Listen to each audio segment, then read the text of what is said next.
नीतीश कुमार जी ने तो आज शराबबंदी की है, इस्लाम ने तो 1400 साल पहले शराबबंदी की है मेरे साथियों।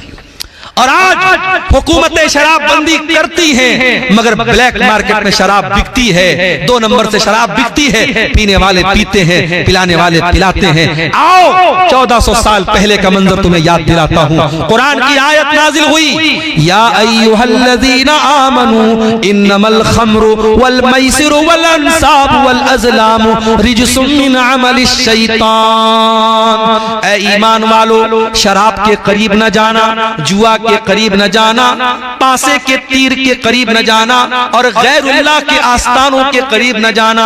ये सब गंदी चीजें हैं, ये सब शैतान के काम हैं। फजतनिबूहु, इनसे तुम बचो, लअल्लकुम तुफ्लिहून, तभी तुम कामयाब हो सकते हो। ये आयत नाज़िल हुई कुरान की। हजरत अनस कहते हैं, मैं घर में बैठा हुआ था, मेरे अब्बा खाना खा रहे थे और दस्तरखान पे शराब रखी हुई थी। जब किसी ने आके कह दिया कि कुरान की आयत नाजिल हो गई और शराब हराम हो गई, मेरे बाप ने शराब का जो गिलास था और शराब का जो प्याला था मुझे देके कहा कि जाओ इसे बाहर फेंक के चले आओ। सिर्फ शराब नहीं, प्याला भी फेंक देना, बर्तन भी फेंक देना। अनस बिन मालिक कहते हैं, जब मैं शराब का प्याला फेंकने के लिए गया तो मैं क्या देखता हूँ, फजरत फी सिककिल मदीना, मदीना की गलियों में शराब ऐसी बह रही है जैसे पानी बह रहा है, जैसे नदी बह रही है। एक आयत उतरी है और सहाबा ने शराब के बर्तन तोड़ दिए और अपने घर में शराब का नाम तक नहीं रहने दिया। आज गुटखा के ऊपर खतरनाक फेफड़े का फोटो भी बना हुआ है और लिखा हुआ है, tobacco is dangerous, tobacco causes cancer, तंबाकू से कैंसर होता है, तंबाकू सेहत के लिए हानिकारक लिखा हुआ है। बेचने वाला भी बेच रहा है, लाइसेंस देने वाला लाइसेंस दे रहा है, खरीदने वाला खरीद के खा भी रहा है। चले जाओ कैंसर हॉस्पिटलों में, बड़ी तादाद में आपको कैंसर के ऐसे मरीज मिलेंगे जो पान खाते थे, गुटखा खाते थे, शराब पीते थे और बीड़ी पीते थे। उनके नशे ने आज उनको कैंसर तक पहुंचा दिया। मेरे नौजवानों, अपने शरीर के दुश्मन मत बनो, अपने जिस्म के दुश्मन मत बनो, अपने शरीर पर रहम खाओ, अपने माँ बाप पर रहम खाओ। आज वो औरतें जिनके शौहर शराबी हैं, वो औरतें बेचारी रातों दिन रोती हैं, वो रोती हैं कि मुझे शराबी शौहर मिल गया। वो बेचारा शौहर तो शराब पी के सारी कमाई को बर्बाद करता है, औरत बेचारी गरीब औरत लोगों के घरों में जाके मेहनत मजदूरी करती है और जो कमा के वो लाती है, शराबी शौहर अपनी बीवी की कमाई भी खा जाता है। दयूस है ऐसे मर्द, बेगैरत है ऐसे मर्द जो शराब पी करके अपनी औरत की कमाई खा जाए। बागैरत बनो, इज्जतदार बनो, गैरतमंद बनो मेरे नौजवान साथियों, और नशे की इस लानत से अपने समाज को पाक करो। और आगे बढ़िए, एक और चीज हम देख रहे हैं, गुनाह का काम कर रहे हैं, तकरीर सुनी, दिल में तौबा का ख्याल आया, फिर दोस्तों के साथ बैठे, फिर रंगरलियां मनाने लगे, अय्याशी करने लगे और दिल में ख्याल आया कि चलो अभी तो जवान हैं, कल बुढ़ापे में जब बुढ़ापे की उम्र आएगी तब सुधर जाएंगे, नमाजी भी बन जाएंगे, हाजी भी बन जाएंगे, चेहरे पर दाढ़ी भी रख लेंगे। ओ मेरे नौजवान साथियों, इस बात की गारंटी कौन लेगा कि आप बुढ़ापे तक जिंदा रहोगे? इस बात की गारंटी कौन लेगा कि कल सुबह का सूरज आप देखोगे? वमा तदरी नफ्सुम बिअय्यि अर्ज़िन तमूत, कोई नहीं जानता कि वो कब मरेगा, कहां मरेगा। मौत आपसे पूछ के नहीं आएगी। मौत को इस बात से कोई मतलब नहीं है आपके मरने के बाद आपकी फैमिली का क्या होगा, आपके बच्चों का क्या होगा। किसी के जाने से जिंदगी रुकती नहीं है मेरे प्यारे साथियों।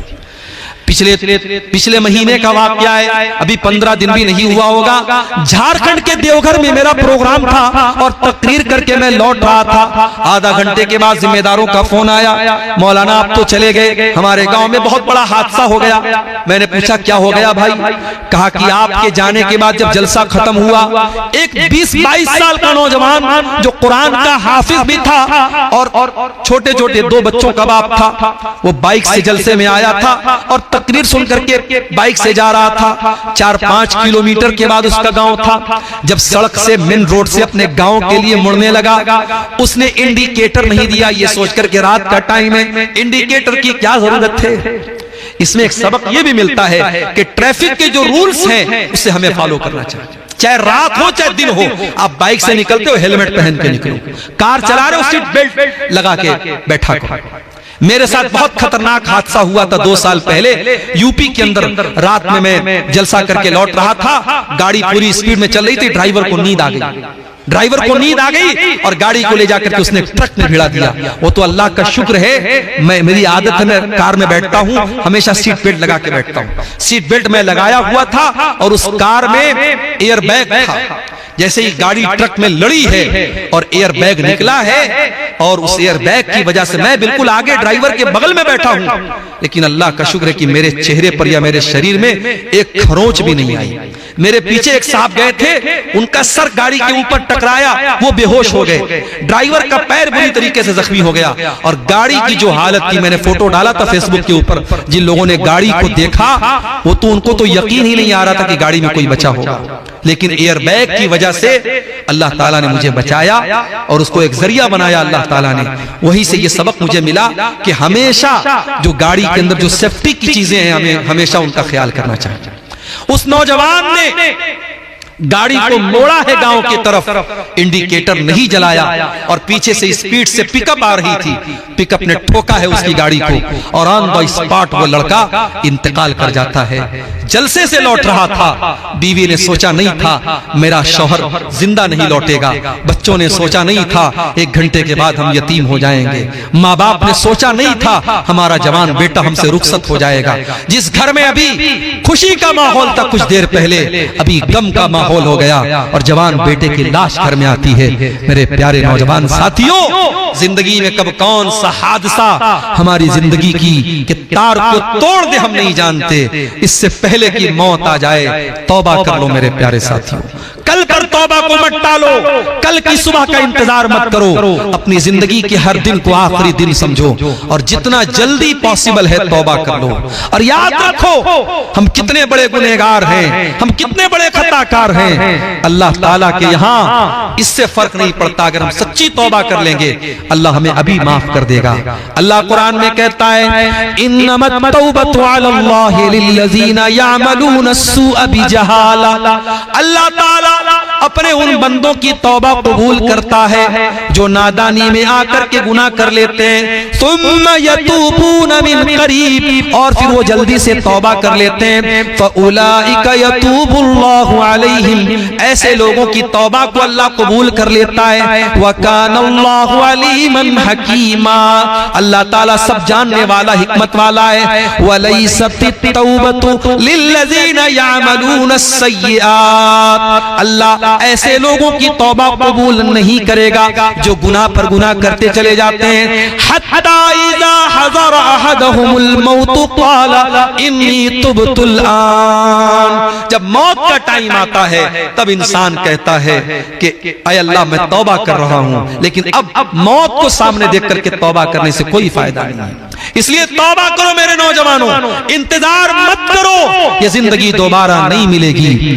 जब आप अल्लाह को प्यारे हो जाएंगे, जब हमारी और आपकी मौत हो जाएगी, अल्लाह कुरान में कहता है हत्ता इज़ा जाअ अहदहुमुल मौत क़ाला रब्बिरजिऊन, जब मौत आती है बंदा कहता है ऐ अल्लाह एक मौका तो दुनिया में और दे दे, एक मौका और दे दे, लअल्ली आमलु सालिहा, ऐ अल्लाह मैं वादा करता हूं मैं नेक अमल करूंगा, मैं तुझे राजी करने वाला अमल करूंगा, मैं कोई गलत काम नहीं करूंगा। कल्ला इन्नहा कलिमतुन हुवा क़ाइलुहा, अल्लाह फरमाता है मेरे बंदे तेरा ये अरमान कभी पूरा नहीं होगा, मरने के बाद अब दोबारा तुझे दुनिया में नहीं भेजा जाएगा। व मिन वराइहिम बरज़खुन इला यौम युबअतून, अब कयामत तक तुझे बरज़ख की जिंदगी गुजारना है, अब कब्र में रहना है और वहां अपने अमल के एतबार से तुझे जिंदगी गुजारना है। इसलिए मेरे नौजवान साथियों तौबा कर लो, तौबा में देर मत करो, तौबा में देर मत करो। यूसुफ अलैहिस्सलाम के भाइयों ने जब अपने भाई को कत्ल करने का प्लान बनाया तो क्या कहा, उक़्तुलू यूसुफा अवी तुरहूहु अर्दन यख्लु लकुम वजहु अबीकुम व तकूनू मिन बादिही कौमन सालिहीन, कहा कि अपने भाई को कत्ल कर देते हैं, यूसुफ को कत्ल कर देते हैं या उसको कहीं छोड़ के चले आते हैं, और बाद में हम नेक बन जाएंगे, दीनदार बन जाएंगे, बाद में तौबा कर लेंगे। बाद में तौबा करने का ख्याल शैतान डालता है। अभी तौबा करो, फौरन तौबा करो। अगर तौबा करने का ख्याल दिल में आता है तो देर मत करो मेरे प्यारे साथियों। वो आंखें जो अल्लाह के खौफ से रोने लगे, जिन आंखों से अल्लाह के खौफ से आंसू बहने लगे, वो आंखें बड़ी खुश नसीब हैं। अल्लाह के प्यारे नबी फरमाते हैं कि जिस आग से अल्लाह के खौफ से, जिस आंख से अल्लाह के खौफ से आंसू बहता है, वो आंख जहन्नम की आग में नहीं जलेगी, वो आंख जहन्नम की आग में नहीं जलेगी। और आगे बढ़िए मेरे साथियों, एक दो बातें बयान करके और बात खत्म करता हूं। आज हमारे नौजवानों के साथ एक प्रॉब्लम और भी है, और वो प्रॉब्लम क्या है? उलमा से हम दूर हो चुके हैं। हम उलमा से दूर हो चुके हैं। कुरान में अल्लाह कहता है कि हम किसी बस्ती को कब हलाक करते हैं, हम किसी बस्ती को कब हलाक करते हैं? इल्ला व अहलुहा मुस्लिहून, जब तक किसी बस्ती में इस्लाह करने वाले लोग हैं, हम उस बस्ती को हलाक नहीं करते। ये उलमा, ये इस्लाह करने वाले, ये हलाल को हलाल बताने वाले, ये हराम को हराम बताने वाले बड़े कीमती लोग हैं। इनकी कदर करो मेरे प्यारे साथियों। उलमा से अपना ताल्लुक जोड़ो, उलमा से जुड़ करके रहो, और उलमा का मकाम कभी जाहिलों को न देना, उलमा का मकाम गैर उलमा को न देना। अल्लाह कुरान में कहता है कि इन्नमा यख्शल्लाह मिन इबादिहिल उलमा, मेरे बंदों में मुझसे वही डरते हैं जो उलमा होते हैं, जो हकीकत में इल्म वाले होते हैं। और अल्लाह के प्यारे नबी फरमाते हैं कि कयामत के पहले एक ऐसा दौर आएगा जब दुनिया से अल्लाह ताला इल्म को उठा लेगा, और जब इल्म को उठा लेगा तो जाहिलों को लोग अपना सरदार बना लेंगे और उनसे फतवे पूछेंगे। मेरे भाइयों, अब तकरीर हमारे आखिरी मोड़ पर है, और ये एक पर्ची हमारे पास आई है, इसमें 3 सवालात लिखे हैं। नवाकिज़े इस्लाम कितने हैं? देखिए, नवाकिज़े इस्लाम कई चीजें हैं। अगर आप अल्लाह के साथ शिर्क करते हैं तो ये चीज भी इस्लाम को तोड़ने वाली, इस्लाम को खत्म करने वाली। अगर कोई इंसान कुफ्र करता है, कोई ऐसा काम करता है जो ईमान का अपोजिट है, ईमान का उल्टा है, तो वो चीज भी इंसान को इस्लाम से खारिज कर देती है। तो उलमा ने बाकायदा इस टॉपिक पर किताबें लिखी हैं, आप उन किताबों का मुताला कर लें। कई चीजें हैं, मुख्तसर में आप ये समझिए कि जिस चीज से ईमान और इस्लाम मिट जाता है, खत्म हो जाता है, और कुरान और हदीस में उनको जिक्र किया गया है, वो चीजें नवाकिज़े इस्लाम है। दूसरा सवाल है वाजिबातुस सलात कितने हैं और अरकानुस सलात कितने हैं?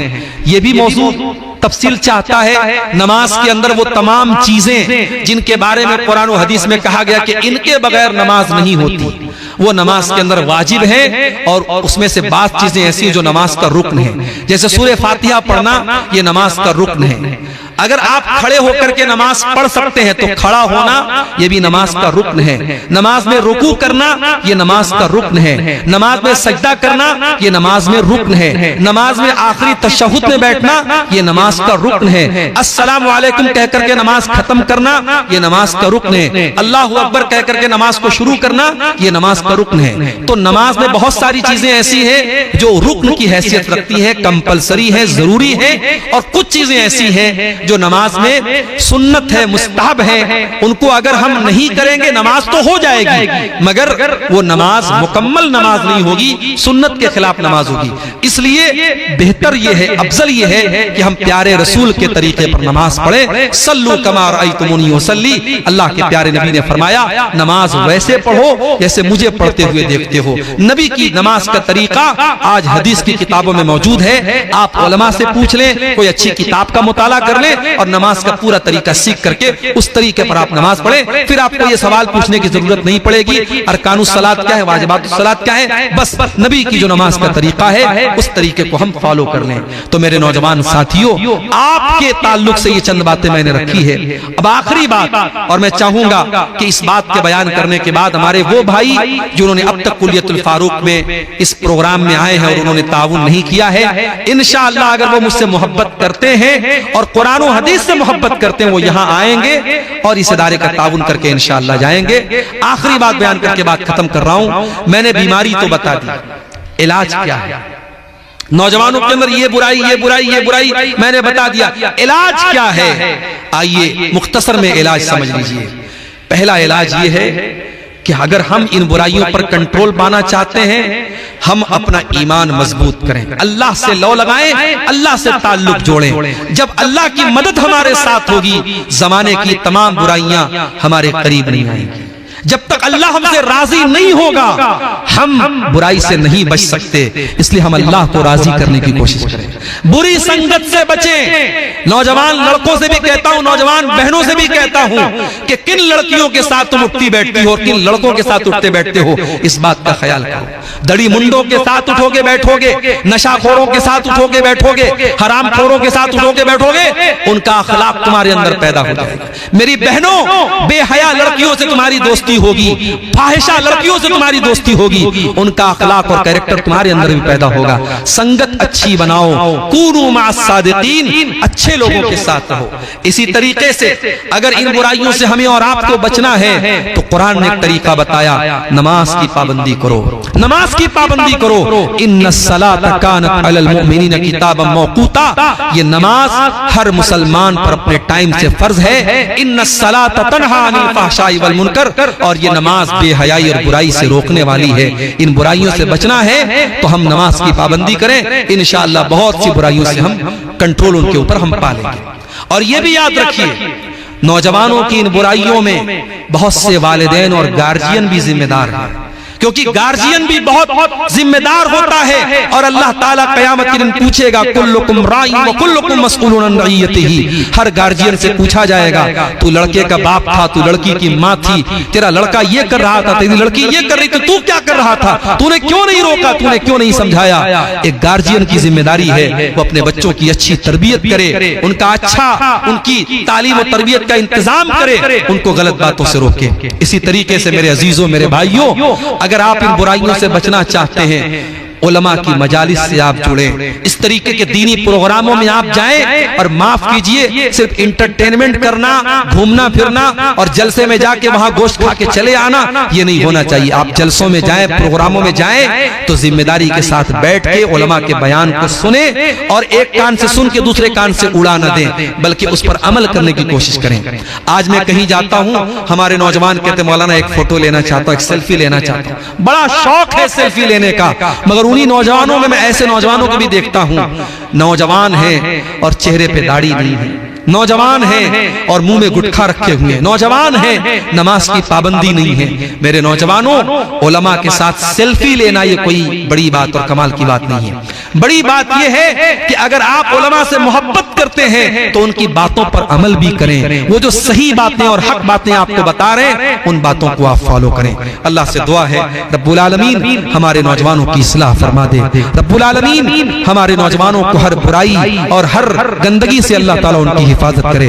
आइए, रात का ये आखिरी वक्त है, परवरदिगार आलम से हम दुआ करें। रब्बुल आलमीन, हम गुनहगार बंदे, खताकार बंदे हैं। इस पिंडाल के नीचे आज जामिअतुल फारूक अल इस्लामिया, कुल्लियतुल फारूक अल इस्लामिया के हम दावत पर आए हैं। ऐ अल्लाह, हमारी इस हाज़िरी को तू कबूल फरमा ले। रब्बुल आलमीन हमें कहने सुनने से ज्यादा अमल की तौफीक अता फरमा।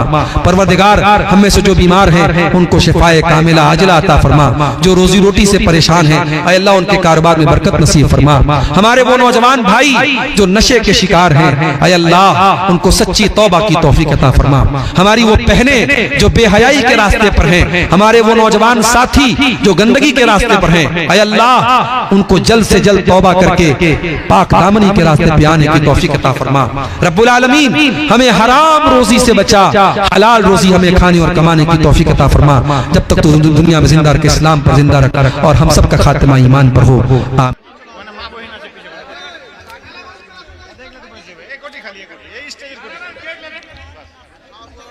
अल्हम्दुलिल्लाह नहमदुहु व नस्तईनुहु व नस्तगफिरुहु व नऊज़ु बिल्लाहि मिन शुरूरि अनफुसिना व मिन सय्यिआति अअमालिना मन यहदिहिल्लाहु फला मुदिल्ल लहु वमन युद्लिल फला हादिय लहु वअशहदु अल्ला इलाहा इल्लल्लाह वहदहु ला शरीक लह वअशहदु अन्ना मुहम्मदन अब्दुहु व रसूलुहु या अय्युहल्लज़ीना आमनुत्तकुल्लाहा हक़्क़ तुक़ातिही व ला तमूतुन्ना इल्ला व अंतुम मुस्लिमून या अय्युहन्नासुत्तकू रब्बकुमुल्लज़ी खलक़कुम मिन नफ्सिन वाहिदह वखलक़ मिन्हा ज़ौजहा वबत्त मिन्हुमा रिजालन कसीरन वनिसाअ वत्तक़ुल्लाहल्लज़ी तसाअलून बिही वल अरहाम इन्नल्लाहा काना अलैकुम रक़ीबा या अय्युहल्लज़ीना आमनुत्तकुल्लाहा वक़ूलू क़ौलन सदीदा युस्लिह लकुम अअमालकुम व यग़फिर लकुम ज़ुनूबकुम व मन युतिइल्लाह व रसूलहु फ़क़द फ़ाज़ फ़ौज़न अज़ीमा अम्मा बअद फ़इन्न ख़ैरल हदीस किताबुल्लाह व ख़ैरल हदी हदी मुहम्मदिन सल्लल्लाहु अलैहि वसल्लम व शर्रल उमूरि मुहदसातुहा व कुल्ल मुहदसतिन बिदअह व कुल्ल बिदअतिन ज़लालह व कुल्ल ज़लालतिन फिन्नार अऊज़ु बिल्लाहि मिनश शैतानिर रजीम बिस्मिल्लाहिर रहमानिर रहीम अल्लाहुल्लज़ी खलक़कुम मिन ज़ुअफ़िन थुम्मा जअल मिन बअदि ज़ुअफ़िन क़ुव्वह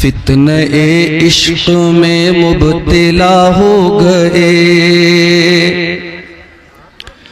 फितने इश्क में मुब्तला हो गए अजनबी रास्तों में फना हो गए जानते हैं सभी पर न माने कोई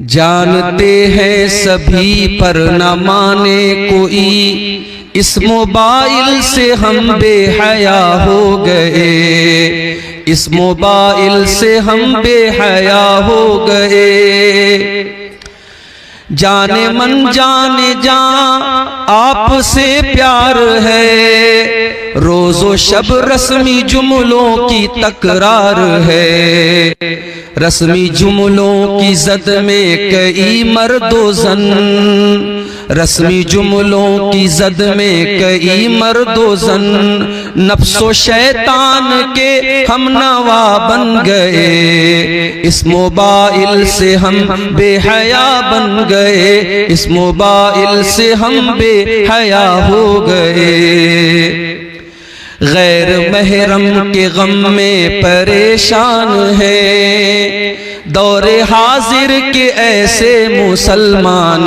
हैं गैर महरम के गम में परेशान है दौरे हाजिर के ऐसे मुसलमान हैं बदनिगाही की गलती को दोहरा के हम बदनिगाही की गलती को दोहरा के हम अपने हक में ही खुद बद्दुआ हो गए। इस मोबाइल से हम बेहया हो गए, इस मोबाइल से हम बेहया हो गए।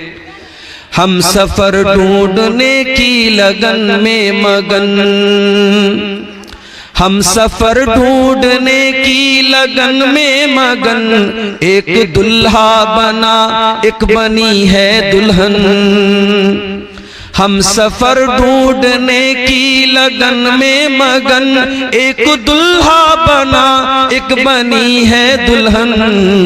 ये तसव्वुर की दुनिया के गाफिल मकी, ये तसव्वुर की दुनिया के गाफिल मकी, इख्तिलाती बहर में फना हो गए। इस मोबाइल से हम बेहया हो गए, इस मोबाइल से हम बेहया हो गए। जानते हैं शरीयत में मायूब है, वो ताल्लुक हमें आज महबूब है। जानते हैं शरीयत में मायूब है, वो ताल्लुक हमें आज महबूब है। इस मोबाइल की लत में कई पारसा, इस मोबाइल की लत में कई पारसा, आलिमो आलिमा क्या से क्या हो गए। इस मोबाइल से हम बेहया हो गए, इस मोबाइल से हम बेहया हो गए। अब तिलावत में क्यों वो हलावत नहीं है, सुकून दिल बेसुकून दिल में पहले सी राहत नहीं। अब तिलावत में क्यों वो हलावत नहीं, बेसुकून दिल में पहले सी राहत नहीं। जिक्र के नूर की दिल में आमद नहीं, जिक्र के नूर की दिल में आमद नहीं। खुशनुमा ज़हनो दिल बदनुमा हो गए, इस मोबाइल से हम बेहया हो गए। और आखिरी शेर समाअत फरमाए, गैर महरम के गम में जो गमगीन है।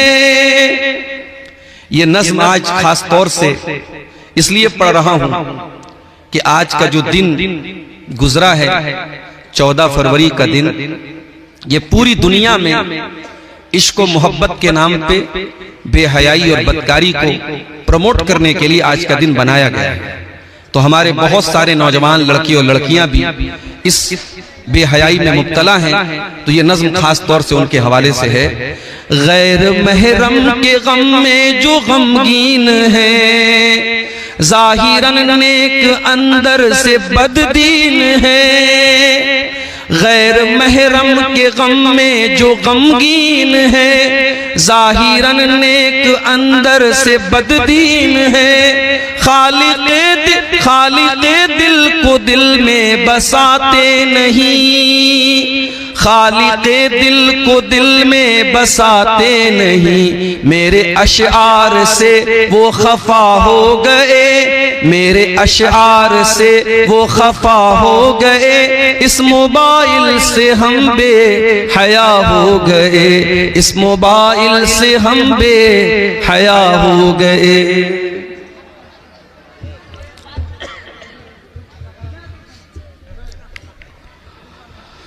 मोहतरम सदर इजलास,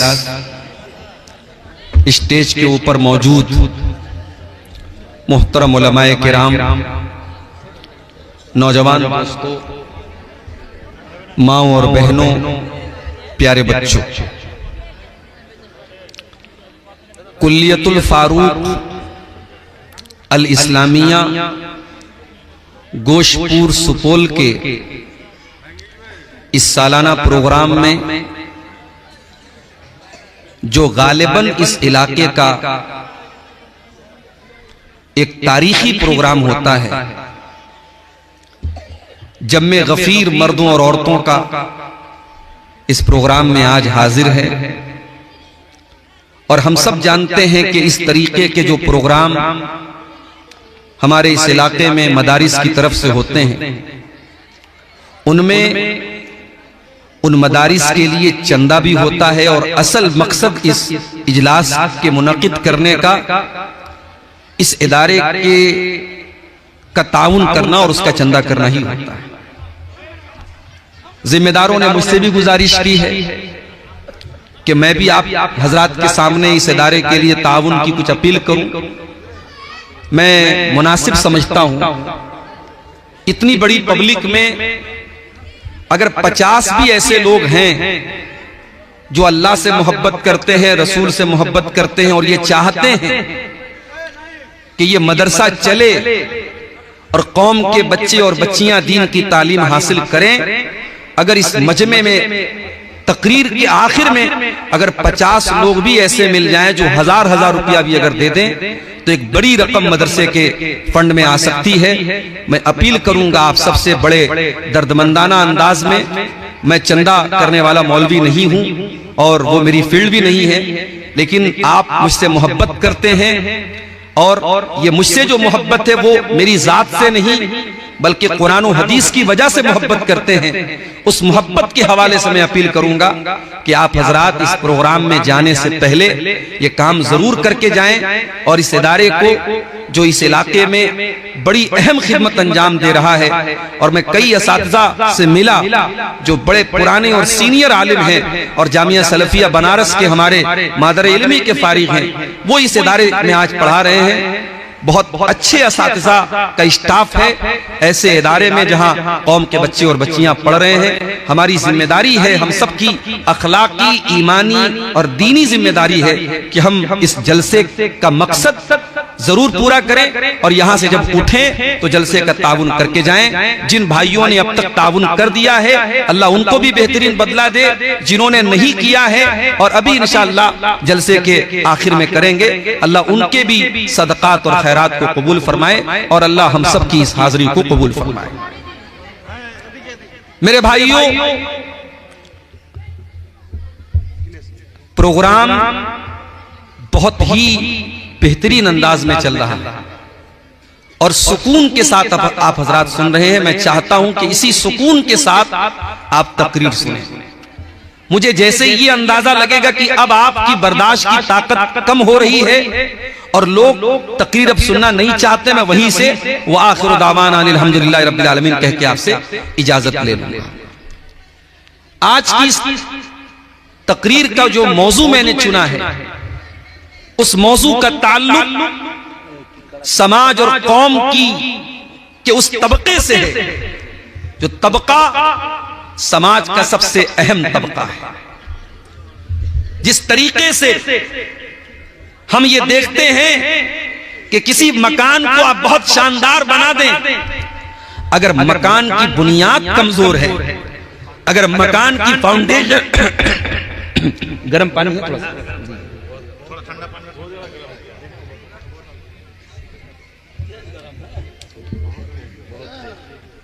चाय एक साहब से मांगी तो उन्होंने बिल्कुल रेलवे स्टेशन वाली चाय पिला दी।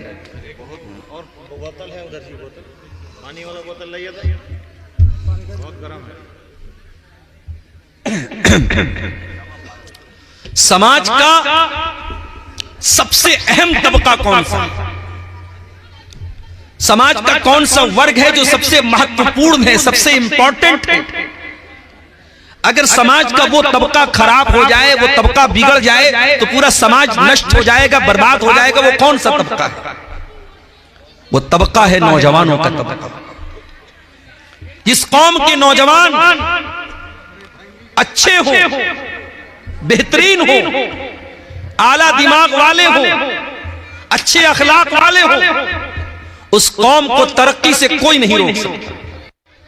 और जिस कौम के नौजवान बर्बाद हो जाएं, नशे के आदी हो जाएं, शराब के आदी हो जाएं, जिनाकार बन जाएं, बदकार बन जाएं, उनकी रातें अय्याशियों में गुजरे, उनके दिन फजूल कामों में गुजरे, उस कौम को बर्बाद